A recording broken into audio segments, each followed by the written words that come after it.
Assalamualaikum warahmatullahi wabarakatuh.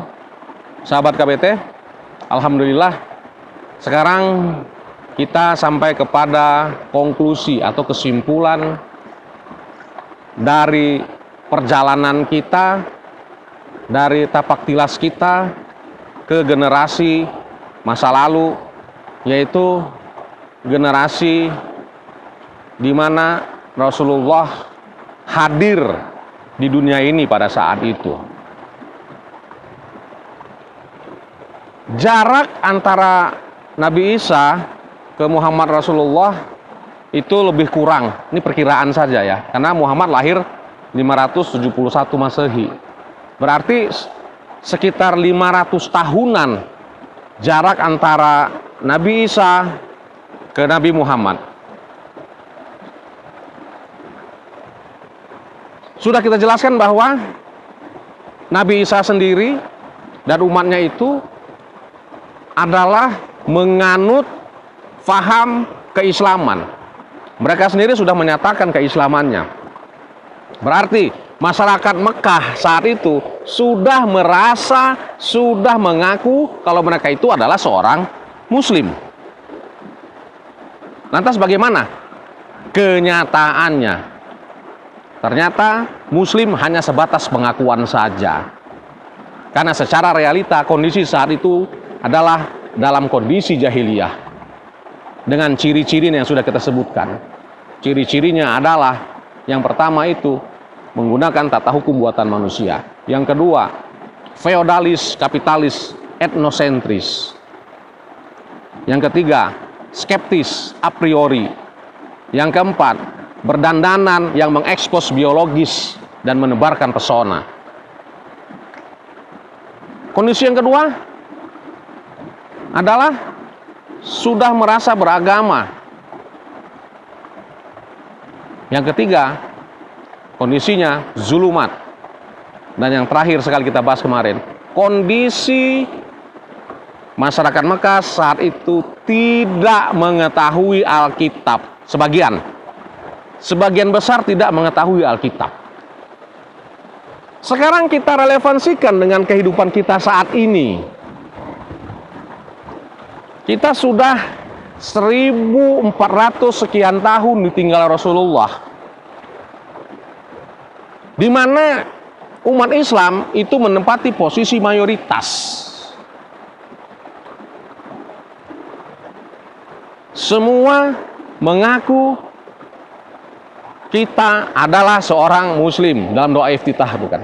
Selalu kita katakan, ini wajhatu wajhiya lillazi fatara samawati wa ana minal muslimin. Kita sudah mengaku Muslim. Tapi bagaimana situasi dan kondisi masyarakat kita saat ini? Kalau indikator jahiliyah itu tadi adalah menggunakan tata hukum buatan manusia, tata hukum siapa yang kita gunakan sekarang? Kalau jahiliyah itu adalah selalu mengandalkan feodalis, kapitalis, apakah tidak terjadi saat ini feodalis itu dalam kehidupan masyarakat kita sekarang? Yang mengeluhkan keturunan, yang mengeluhkan material. Kalaulah jahiliyah itu selalu mengekspos biologis dalam berbusananya, apakah sekarang tidak sama? Seperti itu juga.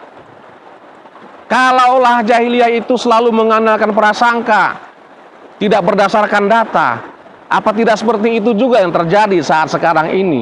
Allah yang kita imani, Allah berdasarkan prasangka kita sendiri.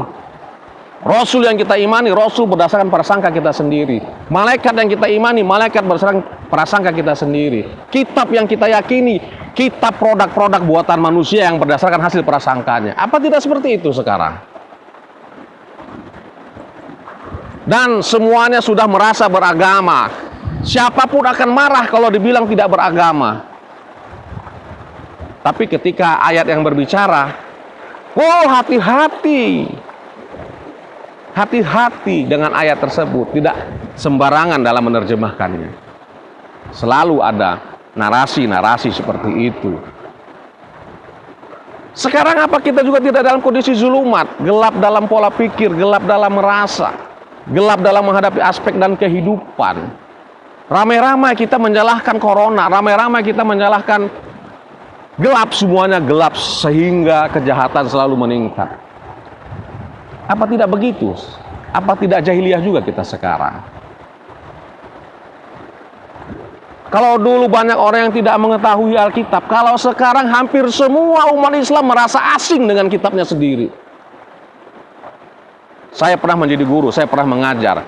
Saya survei di kelas. Dalam satu kelas 30 orang, hanya 2 paling banyak yang bisa membaca Al-Quran. Apa bukan kondisi kita sekarang lebih parah dari jahiliyah? Silahkan sahabat-sahabat KBT yang menyimpulkannya sendiri. Lantas harus dari mana kita memulainya? Harus dari mana kita startnya dalam menegakkan ajaran Islam ini?